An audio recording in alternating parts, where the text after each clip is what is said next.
Welcome to class and test. और class and test में NEET की तैयारी ज़ोरों से चल रही है। आप सभी लोग हमारे क्लास में बने रहेंगे। एक परफेक्ट तैयारी सिस्टमैटिक वे में हम लोग करवा रहे हैं। एक एक क्लास को ध्यान से कीजिए और हमारे टेस्ट में अवश्य पार्टिसिपेट कीजिए। और टेस्ट में पार्टिसिपेट करने के लिए आपको जाना है कहाँ? हमारे वेबसाइट पर। ओके, तो वेबसाइट तो सभी को मालूम ही है, classandtest.com। तो आज का टॉपिक है लाइसोजोम्स। और जिनको भी क्लास ज्वाइन करना होगा विथ टेस्ट सीरीज, फ्री में क्लास तो आप हमारे यूट्यूब पर देख ही रहे हो, बहुत सारे, सभी क्लास नहीं लेकिन बहुत सारे। तो जिनको भी पूरा class with test series join करना है तो वो लिंक में है डिस्क्रिप्शन में, तो ज्वाइन कर लेंगे। लाइसोजोम्स कहाँ रहता है सभी को मालूम है। सेल का के अंदर एक चौकीदार है, और वो चौकीदार जो है वो हमारे प्रधानमंत्री मोदी जी की तरह भी काम करता है ना। लाइसोजोम्स, हम रहे या न रहे देश हमारा रहे, है ना। तो उस तरह से भी कुछ कुछ काम करता है। सुसाइडल बैग की तरह भी काम करता है, रोग को मिटाने के लिए डॉक्टर की तरह भी काम करता है। हर तरह से ये काम करता है। खाना पचाने का भी काम करता है। तो बहुत काम है लाइसोजोम्स का। तो एक सेल में, हमारे एक सेल में ये जो लाइसोजोम है इसका बहुत ज़्यादा रोल है, और वो देखते हैं वन बाय वन। तो सबसे पहला जो हम लोग देखेंगे क्या कि लाइसोजोम की डिस्कवरी किन्होंने किया, तो इसकी डिस्कवरी किए हैं क्रिश्चियन डी ड्यूब ने। क्रिश्चियन डी ड्यूब साहब ने लीवर सेल्स में आपको 1955 में ये बेल्जियन बायोकेमिस्ट थे। ये क्रिश्चियन डी ड्यूब साहब बेल्जियन बायोकेमिस्ट थे, और इन्होंने लीवर सेल में 1955 में इस लाइसोजोम की खोज की। और लाइसोजोम्स जो है वो बहुत छोटा माइक्रोस्कोपिक, कैसा microscopic, not light, electron microscopic structure है साइटोप्लाज्म में, ठीक है ना। साइटोप्लाज्म का अंदर में एक इलेक्ट्रॉन माइक्रोस्कोपिक वेसिकुलर स्ट्रक्चर है, और ये भाग लेता है इंट्रासेलुलर डाइजेस्टिव एक्टिविटीज में। सेल के अंदर डाइजेस्टिव एक्टिविटीज में पार्टिसिपेट करता है कौन? तो हमारा लाइसोजोम्स। ओके, यह जो लाइसोजोम्स है मौजूद कहाँ है? नहीं है तो हम सभी लोग जानते हैं कि प्रोकैरियोट्स में ये एब्सेंट होता है, ठीक है ना। जैसे कि हमारा माइटोकॉन्ड्रिया एब्सेंट था, वैसे ही लाइसोजोम्स भी प्रोकैरियोट्स में एब्सेंट है। प्रोकैरियोट्स में एब्सेंट है, लेकिन ये मौजूद रहता है हम लोगों के सेल में, यूकैरियोटिक एनिमल्स के सेल्स में मौजूद है। तो यूकैरियोटिक एनिमल सेल्स में सभी में लाइसोजोम्स मौजूद रहते हैं, और लेकिन इसके एक्सेप्शन भी हैं। कौन है? तो मैमेलियन आरबीसीएस एक्सेप्शन है। आपका कुछ फंजाई जैसे कि ईस्ट्स, न्यूरोस्पोरा, इसमें भी नहीं मौजूद रहता है। कुछ प्रोटिस्ट्स हैं जिसमें भी आपको लाइसोजोम्स नहीं रहते हैं, जैसे युगलिना में लाइसोजोम्स नहीं रहते हैं। तो ये ध्यान देंगे कि युगलिना में नहीं रहता है, ईस्ट्स में नहीं रहते हैं, है ना। आपको लाइसोजोम्स मैमेलियन आरबीसीएस में नहीं रहता है। और मेरिस्टेमेटिक सेल्स, प्लांट सेल के मेरिस्टेमेटिक सेल्स में भी लाइसोजोम्स नहीं पाए जाते हैं, जैसे कि रूट टिप पर आपको मेरिस्टेमेटिक सेल रहते हैं। ओके, तो मेरिस्टेमेटिक सेल्स, प्लांट सेल के मेरिस्टेमेटिक सेल्स में भी लाइसोजोम्स नहीं पाए जाते हैं। ये चीज क्लियर हुआ। अब लाइसोजोम्स जो है वो 4 प्रकार के हैं, 4 टाइप्स ऑफ लाइसोजोम्स, यानी ये शो करते हैं क्या? पॉलीमॉर्फिज्म। लाइसोजोम्स जो है अपना रूप परिवर्तित करता है और अपना काम भी परिवर्तित कर लेता है, कभी किसी रूप में, कभी किसी रूप में, कभी किसी रूप में। और ये 4 तरह का पॉलीमॉर्फिज्म शो करता है, रूप चेंज कर कर के वर्क भी चेंज कर लेता है। तो फर्स्ट टाइप ऑफ लाइसोजोम्स है जिसे कि कहते हैं primary lysosomes. Mitochondria polymorphism show नहीं करता है, राइबोसोम शो नहीं करता है, प्लास्टिड शो नहीं करता है। कौन शो करता है? Lysosomes. Secondary lysosomes. Primary lysosomes के बाद देखेंगे सेकेंडरी लाइसोजोम्स होते हैं, जिसको कि हम लोग ऑल्सो कहते हैं डाइजेस्टिव वैक्यूल्स। सेकेंडरी लाइसोसोम्स को दूसरा नाम है डाइजेस्टिव वैक्यूल्स, और इसका तीसरा जो नाम है वह हेट्रोफैगोजोम्स। तीसरा नाम है लाइसोसोम का क्या? हेट्रोफैगोसोमजोम्स। और थर्ड टाइप है लाइसोसोम्स का ऑटोफैगोजोम्स, यानी autophagosomes is lysosomes, heterophagosomes is lysosomes, digestive vacuoles lysosomes. और फोर्थ टाइप जो लाइसोसोम्स होता है वह होता है रेसिडुअल बॉडी, और इसी को कहते हैं टर्शियरी लाइसोसोम्स, या इसी को हम लोग कहते हैं टेलोलाइसोसोम्स। यानी लाइसोसोम्स हैं जो अलग अलग रूप में आते हैं और हर रूप में अलग अलग काम करते हैं। तो लाइसोसोम्स का पहला जो स्टेप है, जो फर्स्ट जो उसका फॉर्मेशन है, वह कहलाता है प्राइमरी लाइसोसोम्स, जिसको कि ऑल्सो कहते हैं स्टोरेज ग्रैन्यूल्स। प्राइमरी लाइसोसोम्स को ही हम लोग क्या कहते हैं? Storage granules. ऐसा इसलिए क्यों कहते हैं? क्योंकि प्राइमरी लाइसोसोम्स में डाइजेस्टिव एंजाइम्स रहता है, ठीक है ना, डाइजेस्टिव एंजाइम्स रहता है, लेकिन वो किसी काम का नहीं रहता है, वो सोया हुआ कुंभकर्ण है। क्या है? सोया हुआ कुंभकर्ण रहता है डाइजेस्टिव एंजाइम प्राइमरी लाइसोसोम्स में इनएक्टिव फॉर्म में। कुंभकर्ण सोया हुआ है, इनएक्टिव फॉर्म में है, कोई काम नहीं करेगा। जब जाग जाएगा तो पूरा भगदड़ मचाएगा। तो जस्ट लाइक प्राइमरी लाइसोसोम्स क्या है? हमारा कुंभकर्ण की तरह सोया हुआ है। तो डाइजेस्टिव एंजाइम स्टोर करता है इनएक्टिव फॉर्म में, इसीलिए इसको कहते हैं हम लोग क्या? Storage granules. सेकेंड टाइप जो आपका लाइसोसोम्स है ना, अब प्राइमरी लाइसोसोम्स का इनएक्टिव फॉर्म से क्या होगा? एक्टिव होगा। खूब भोपू बाजा बजा करके कुंभकर्ण को जगाया गया। जब कुंभकर्ण जाग गया तो कुंभकर्ण तो वही है, लेकिन अब जागा हुआ कुंभकर्ण है, भगदड़ मचाएगा। तो that is active lysosomes, Ravan के आदेश का इंतजार करेगा। तो दैट इज सेकेंडरी लाइसोसोम्स, यानी अब सुनाई इसको दे रहा है, एक्टिव फॉर्म में आ गया, तो इसको कहते हैं डाइजेस्टिव वैक्यूल्स। और इसका सेकंड नेम क्या है? डाइजेस्टिव वैक्यूल्स, या इसे कहते हैं हेट्रोफैगोजोम्स। क्या कहते हैं? Heterophagosomes. These have digestive enzymes and ingested food. इसके पास क्या है? वो है वही प्राइमरी लाइसोसोम्स। लाइसोसोम्स तो वही है, प्राइमरी लाइसोसोम्स ही है, लेकिन इसके पास क्या है? एक चीज है डाइजेस्टिव एंजाइम्स, और दूसरा चीज इसके पास क्या है? फूड आ गया, खाना आया कि एक्टिव हो गया, आंख खुल गया, ओ भोजन आ गया। कुंभकर्ण जागा कैसे? भोजन से, है ना। वैसे ही प्राइमरी लाइसोसोम्स के पास जैसे ही भोजन आता है कि वो एक्टिव हो जाता है, और वो हो जाता है क्या? सेकेंडरी लाइसोसोम्स, यानी वो उसका काम अब बदल गया, अब जाग गया सोया हुआ से। तो क्या है secondary lysosomes? Clear? It is formed by fusion of primary lysosomes and इंडोसोम्स।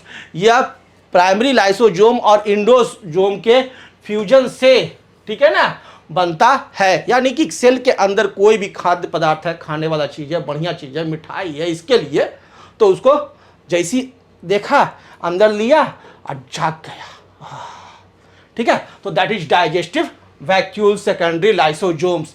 And third जो है वह है ऑटोफैगोजोम्स। अब ऑटोफैगोजोम्स क्या होता है? तो formed by fusion of primary lysosomes and reserve food और some cell organelles like mitochondria, fragments of endoplasmic reticulum etc during deficiency of food. अब ऑटोफैगोजोम्स क्या हो गया?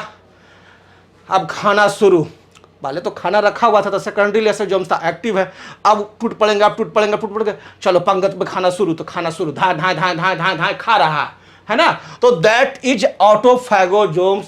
ऑटोफैगोजोम्स में होता क्या है कि जब खाना तुम नहीं खाओगे, दिन भर नहीं खाओगे, तो दिन भर नहीं खाओगे तो सेल है ना खुद को खाना शुरू करेगा, सेल खुद को खाना शुरू करेगा, और जो जो कमजोर रहेगा पहले उसको मार मार के खाना शुरू करेगा। ये काम कौन करता है? लाइसोसोम्स का। एक एक्टिव फॉर्म में आ गया, जब एक्टिव फॉर्म में आ गया तो सेकेंडरी लाइसोसोम से एक्टिव फॉर्म में आया, और वो अपना सेल ऑर्गेनल, सेल के अंदर जो दूसरा ऑर्गेनल्स है जैसे माइटोकॉन्ड्रिया है, राइबोसोम्स है, जे मिल जाएगा उसको पकड़ के खाया लगेगा, क्या कि उसको भूख लगे लगा।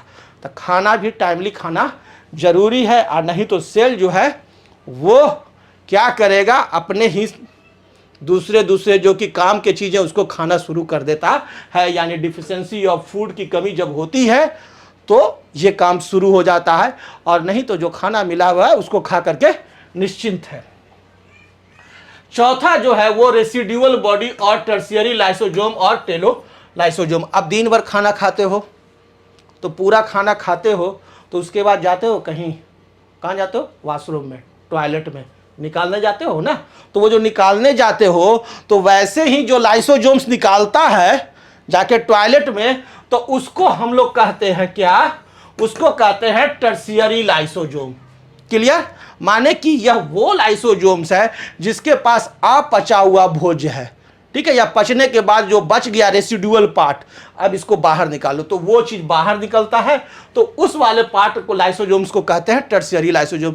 यानी ये अब लाइसोजोम्स है जो कि अब घर छोड़ के भाग रहा है, चल अब निकलेगा ये, काहे कि अब इसका काम खत्म हो गया, इसको जितना पचा के शरीर को एनर्जी देना था सेल को, वो दे दिया।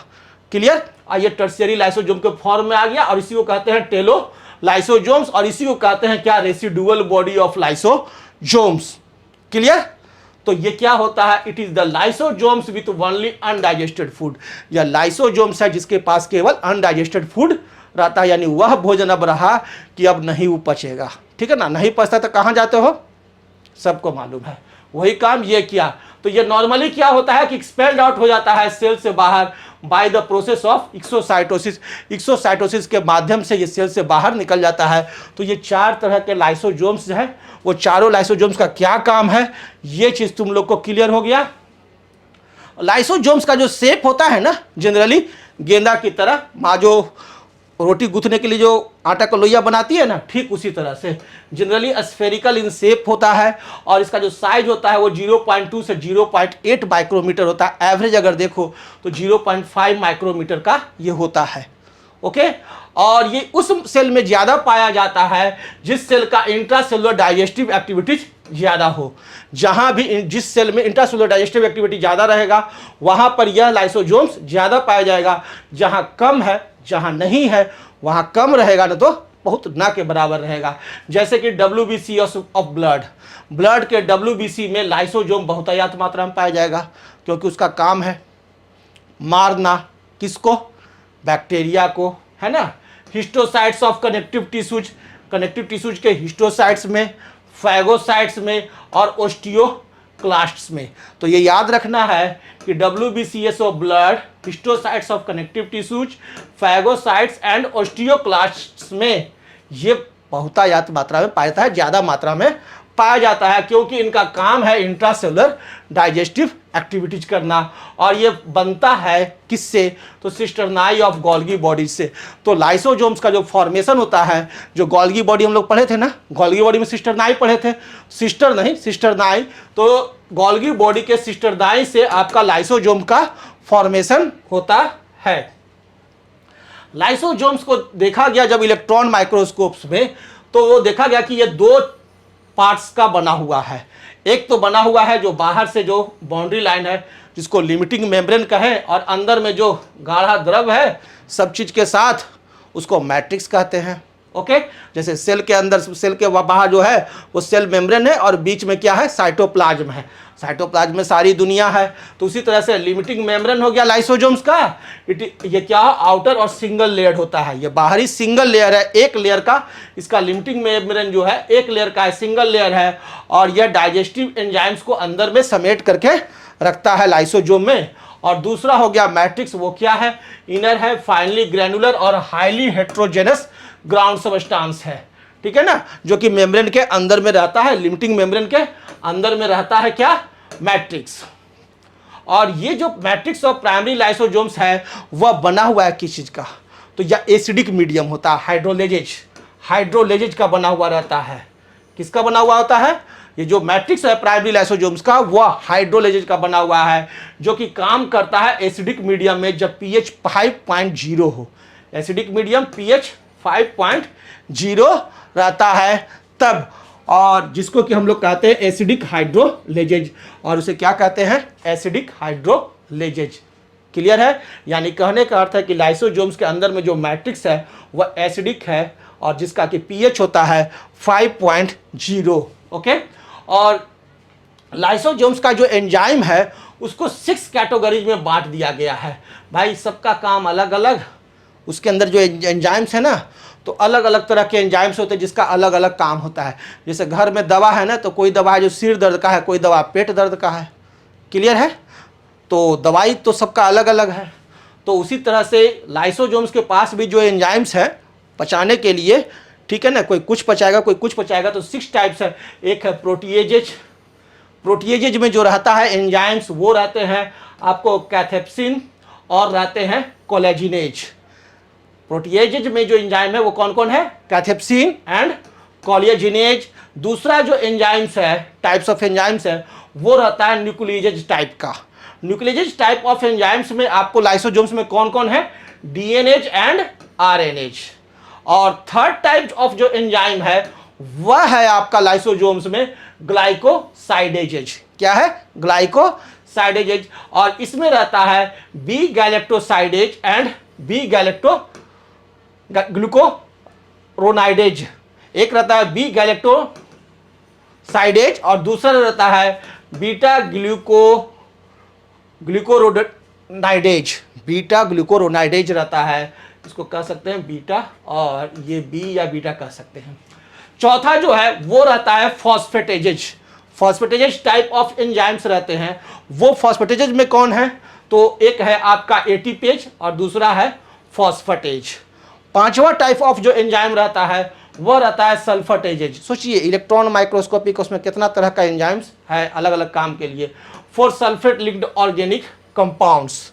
और 6 टाइप ऑफ एंजाइम जो रहता है उसमें रहता है स्टेरेजेज। तो ये 6 टाइप ऑफ एंजाइम्स रहते हैं एक लाइसोसोम्स में, और यह है फॉस्फोलाइपेज और एसिड लाइपेज। तो ये ध्यान देने का चीज़ है कि 6 टाइप्स ऑफ एंजाइम्स है, प्रोटीएजेज, न्यूक्लिएजेज, ग्लाइकोसाइडेजेज, फॉस्फेटेजेज, सल्फेटेजेज और स्टेरेजेज इन लाइसोसोम्स।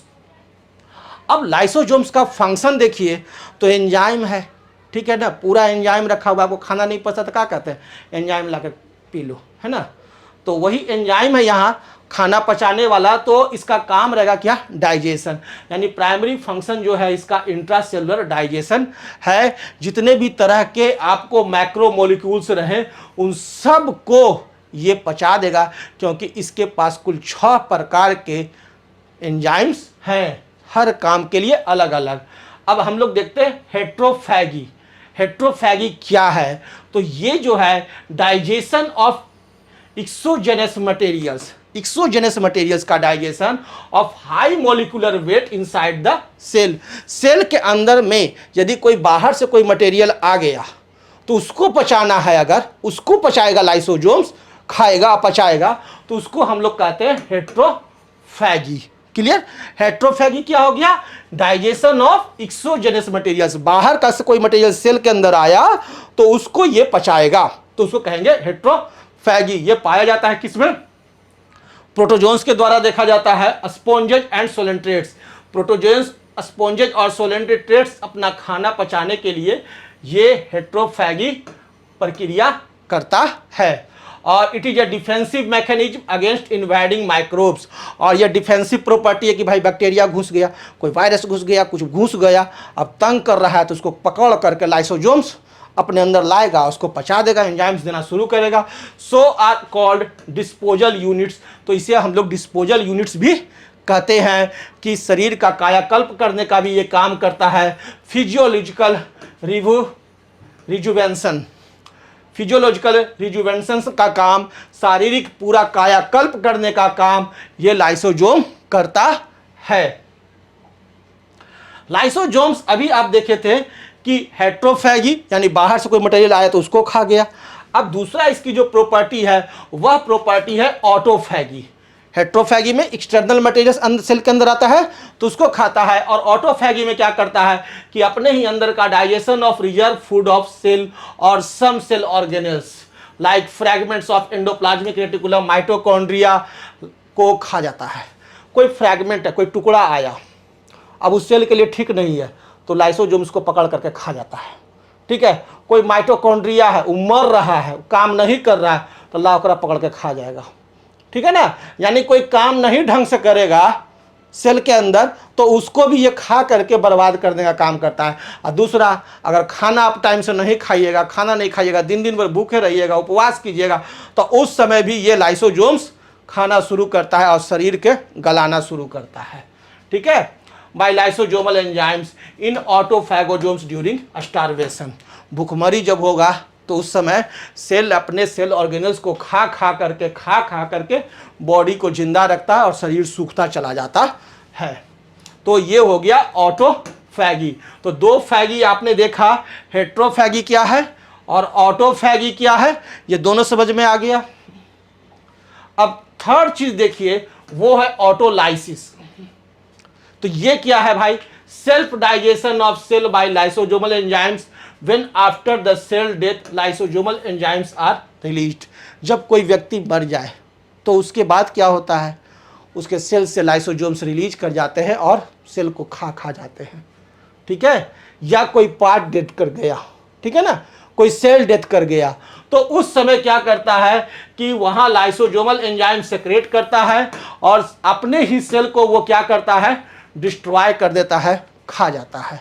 तो सेल की मृत्यु के बाद सेल को डिस्ट्रॉय करने का काम, जलाने का काम, ठीक है ना, कब्र ले जाकर जलाने का काम होता है, उस प्रोसेस को कहते हैं ऑटोलाइसिस। इसलिए हम लोग कह सकते हैं कि लाइसोसोम्स क्या है, सुसाइडल बैग्स का भी काम करता है, आत्महत्या की थैली, इसीलिए लाइसोसोम्स को कहते हैं सुसाइडल बैग्स का काम करता है। या कहिए कि एटम बम का काम करता है, या कहिए कि पूरा कचरा साफ करने का काम करता है। सेल मर गया तो भाई लाइसोसोमल एंजाइम्स उसका फट गया, अब फट करके पूरे सेल को खा जाता है, यानी एटम बम का काम या सुसाइडल बैग का काम करता है। तो lysosomal enzymes cause dissolution of tail of tadpole larva during metamorphosis. और टैडपोल जो होता है फ्रॉग का, है ना, उस टैडपोल का जो पूंछ होता है ना, उस टैडपोल के टेल को डिस्ट्रॉय करने का काम कौन करता है, तो lysosomes during the process of metamorphosis, metamorphosis process के में। So the lysosomes are also called recycling centre. इसलिए लाइसोसोम्स को आल्सो हम लोग कहते हैं रिसाइकलिंग सेंटर, माने जितना डिस्ट्रॉय करने का काम है ना, जितना तरह का, उस सब कौन करेगा, तो लाइसोसोम्स करेगा। नेक्स्ट देखिए, तो इसका काम है एक्स्ट्रा सेलुलर डाइजेशन, और एक्स्ट्रा सेलुलर डाइजेशन भी करेगा कौन, तो लाइसोसोम्स करेगा। ये क्या करता है, एंजाइम्स रिलीज करता है by exocytosis to digest food outside. और सेल है, सेल के बाहर फूड रखा हुआ है, ठीक है, उसको भी पचाना है, तो सेल क्या करता है कि एक्सोसाइटोसिस के द्वारा लाइसोसोम्स को बाहर निकाल देता है, और वो जाता है वहाँ पर फटा, और पूरा उसको खाना शुरू करता है। That is acrosomes release hyaluronidase lytic enzymes. Acrosomes क्या करता है कि एक स्पेशल तरह का एंजाइम्स हाइलुरोनाइडेज लाइटिक एंजाइम्स है, उसे रिलीज करता है डाइजेस्ट करने के लिए एग इन्वेलप को, एग के इन्वेलप को लोकली फॉर स्पर्म एंट्री, ताकि स्पर्म इंटर करे। उसके लिए क्या होता है कि एग के ऊपर जो इन्वेलप होता है उसको डिस्ट्रॉय करने के लिए क्या करता है, एक्रोसोम्स एक एंजाइम रिलीज करता है जिसको कहते हैं हाइलुरोनाइडेज। वो एक लाइटिक एंजाइम्स है, वो एग के इन्वेलप को क्या करता है, डिस्ट्रॉय कर देता है, और उसके बाद स्पर्म उसमें आसानी से एंट्री कर जाता है। लाइसोसोम्स जो है वो सेल डिवीजन को भी इनिशिएट करता है by digesting repressor molecules. DNA of lysosomes, lysosomes का डीएनए जो है वो क्या करता है, जीन म्यूटेशंस काउज कर देता है। ये खतरनाक चीज है। लाइसोसोम्स का जो डीएनए एंजाइम है, लाइसोसोम्स में जो एंजाइम पाया था डीएनए, वो क्या करता है, जीन म्यूटेशन करा देता है, जिसके चलते एक भयानक बीमारी होती है, उसे कहते हैं ल्यूकेमिया। जैसे कि ब्लड कैंसर, ल्यूकेमिया को ही कहते हैं ब्लड कैंसर। ये ब्लड कैंसर ल्यूकेमिया जो होता है वो किसके चलते होता है, लाइसोसोम्स का एंजाइम डीएनए के चलते, है ना। ये जीन म्यूटेशन पैदा करा देता है सेल में, ओके। और नेक्स्ट जो देखते हैं, neutrophils WBC type of blood. Neutrophils WBC type of जो ब्लड है, यह सोल्जर्स है बॉडी का सोल्जर्स कौन है, तो WBC type of blood, blood का डब्ल्यूबीसी, है ना, जिसको कि हम लोग कहते हैं न्यूट्रोफाइल्स। ये क्या है, सोल्जर्स है। इसका काम है कि जितने भी तरह के कीटाणु, बैक्टीरिया जो आएंगे, उससे लड़ने का सबसे पहला काम, माइक्रोब से लड़ने का सबसे पहला काम ये हमारा डब्ल्यूबीसी ही करता है। उसके अंदर जो मौजूद है लाइसोसोम्स, वो उसे मारता है। So these provide natural defence against the microbes. तो यह माइक्रोब्स के अगेंस्ट में नेचुरल डिफेंस भी हमारे को प्रदान कराता है। तो इस तरह से लाइसोसोम्स के बहुत सारे काम हैं, है ना, डाइजेस्टिव पूरे काम है। Monocytes WBC type of blood called natural scavengers engulf and digest dead cells of the body. Lysosomes of osteoclasts digest the cartilage. और osteoclasts का लाइसोजोम है वो कार्टिलेज को डाइजेस्ट कर देता है during the formation of replacing bones. जब bone का रिप्लेसमेंट होता है ना, उस समय कार्टिलेज को डाइजेस्ट करने का काम करता है कौन? ओस्टियोक्लास्ट में मौजूद lysosomes. Lysosomal enzymes of seeds help in digestion of proteins and starch, so help in germination. और जो जर्मिनेशन होता है, बीज में जो जर्मिनेशन होता है, वो जर्मिनेशन के लिए भी लाइसोजोमल एंजाइम्स की आवश्यकता पड़ती है। ओके, तो यहां तक में हम लोग का लाइसोजोम्स कंप्लीट होता है। और नेक्स्ट जो टॉपिक है हम लोग का वो है राइबोसोम्स। ये क्या है? प्रोटीन फैक्ट्री है। राइबोसोम्स हमारे बॉडी के सेल में प्रोटीन फैक्ट्री है और हम लोग ना जाने कितने प्रोटीन के डिब्बे से मार प्रोटीन पीते जाते हैं और हमारे अंदर सेल में भी प्रोटीन फैक्ट्री है, वो है राइबोसोम्स। वो देखेंगे नेक्स्ट क्लास में। Thank you.